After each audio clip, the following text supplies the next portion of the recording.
Welcome, everybody, to the R&R CatCast, a fan-based podcast focusing on Montana State athletics. We're two dudes named Ryan from the state of Washington talking about our dear Montana State. We hope you enjoy.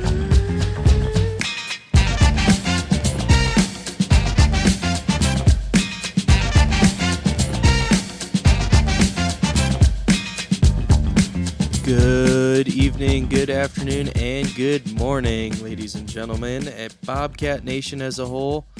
Boy, I'm stoked to be here. This is Brickball, and this is a postseason edition of Brickball. I am your R&R basketball host, Zack, and we're here to talk about our big matchup coming up here on Wednesday against Grambling State in the first four.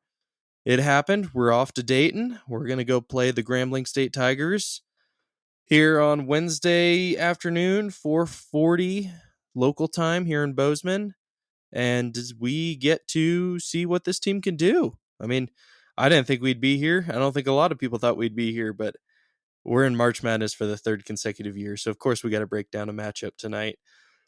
Little thing about our opponent, Grambling State, this is their first ever appearance in the NCAA men's tournament. So big shout out to them. Congratulations to them. They are the SWAC champions. They have gone 6-1 in March, and they took down Texas Southern earlier this week to claim that title. They were the regular season conference champions in the SWAC as well at 14-4.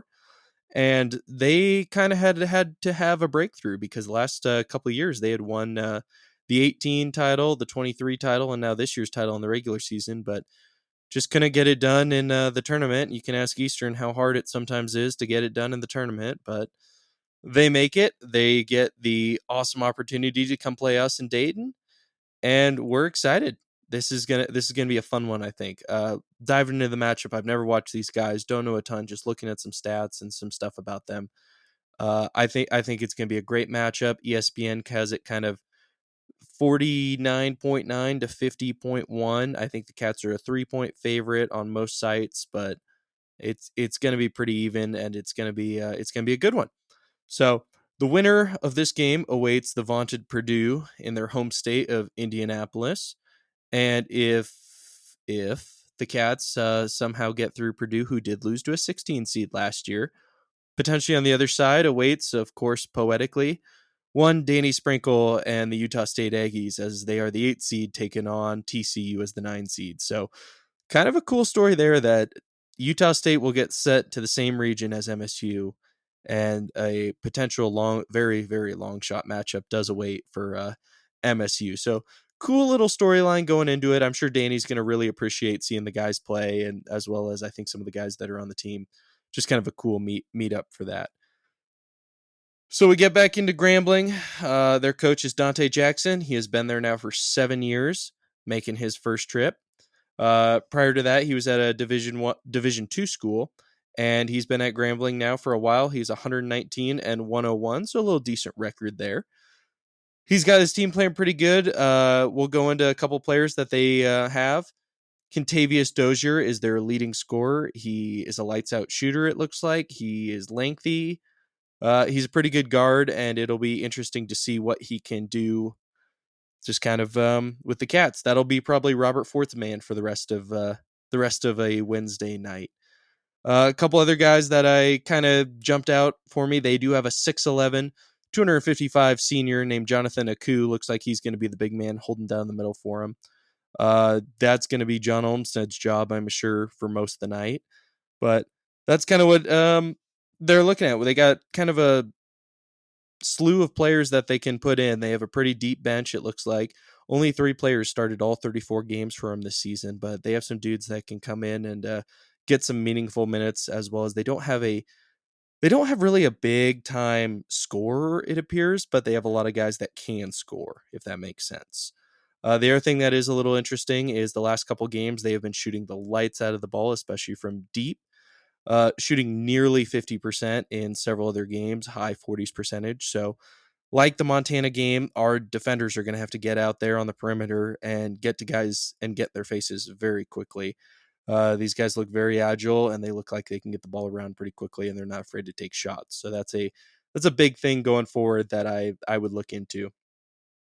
For the Cats, my 3 kind of keys for the game. The first one is staying out of foul trouble early, not doing what we did against Weber in the tournament, where I think we were 6-1 in fouls in the first 10 minutes. We've proven all year in the games that we lost. That game we lost to Zack, the game we lost to Idaho. If we come in with a game plan and it gets thrown at the door because Robert Ford has 3 fouls in the first 7 minutes, that's not something that's going to be conducive to how we play. Our bench isn't necessarily as deep and willing to go that far. So that's one big thing I have is staying out of foul trouble. It seems it's going to be physical, but just kind of trying to avoid those ticky-tack fouls, especially early. I know nerves are going to be there.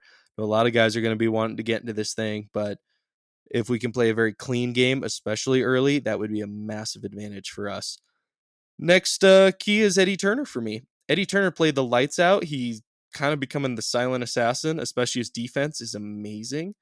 But one thing, especially against Montana in the title game, he was able to create opportunities for others. And that is a big thing. If he can create those opportunities for Ford, Olmstead, Patterson on the outside, that's going to be a big thing. So look for him to drive the lane, as well as he was an incredible scoring threat, especially down the lane, because Montana had to give him some space and let him open up. So he had that opportunity. So if he can create that dual threat down the lane, that would be a massive help going forward. Third and final one is the John Olmstead effect. I mean, boy, oh boy, we wouldn't be in the place we are without him and how he's handled himself and just what he's brought to us in the last couple of weeks. So we need him to continue to tip rebounds out and get what we need on the outside. So if he can do that, we should be in pretty good shape. Final thing I'll run down here is we are 0 of 5. Knock on wood, we can change that. But we're 0 of 5 in our last 5 trips in school history to the NCAA tournament. First one dating back all the way to 1951, where there was only 16 teams in. We lost to Oklahoma A&M, now Oklahoma State University, 50-46 at the time. And then the 86 team, as everybody knows, a lot of publicity, the last team to beat the Grizz in a conference title game, the only other team too. 74-83 lost to St. John's in the round of 64. The 96 team got housed 55-88 by Syracuse. And then I'm sure everybody knows the last couple years where the Texas Tech loss and the Kansas State loss. But we're looking to ride the ship. This is easily the best opportunity we have ever had to win a conference title game. I know Thorny and Foley and I got into it the other night talking about where we wanted to go, but now that we're here, it's time to go win one. The conference has not won a tourney game since 2006 when the Grizz won the last one. So it's been quite a while, and we are the last conference to have won a tournament game, even though a lot of those conferences have just won round of 68, or the first 4, I guess you'd call it, games. So this would be a big one for not only us, but the conference. I know there's a lot of people behind us rooting for us and backing us for this. So those are kind of my keys for the game. A couple players to look out for Grambling. They are lengthy. They like to shoot. They are pretty even on the rebounding with a lot of their teams. One of the big things I'd say is play them tough. Don't let the moment get too big. And I think we've got a lot of players.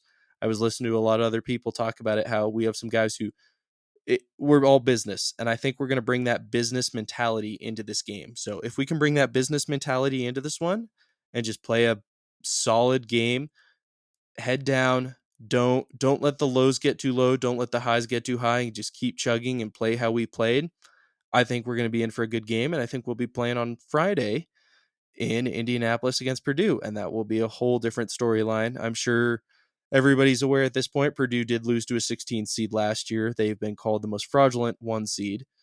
And that's just kind of funny that they get to play us, especially in their own backyard. So a lot of the pressure, if we get to that, will be on them. And that will just be a fun one for the Cats where we can just go play loose and play our ball.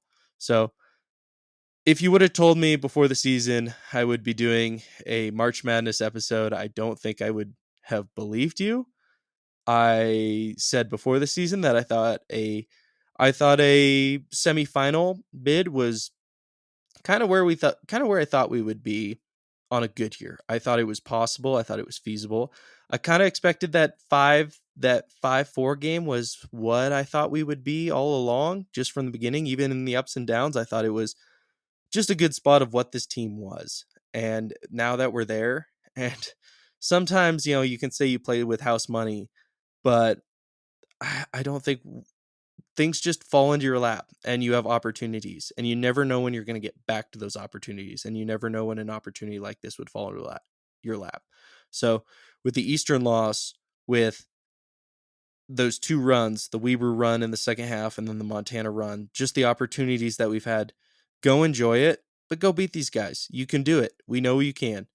And I'm excited to see what the Cats can do. I'm excited to see what this opportunity is. I'm proud of this team. I can't believe what they've done. The highs have been high, the lows have been low, but right now we're riding a super high, and I hope you're all along for the ride, because it's been a fun one all year, and I've had just so much fun covering this team. So strap in. Let's see what this coaching staff can do one more time. It's been so fun watching them do their thing. So fun watching the players do their thing. So with that, I will get out of here, and I will hopefully see a lot of you at the Brick at 4:40 for the watch party. And with that, go Cats.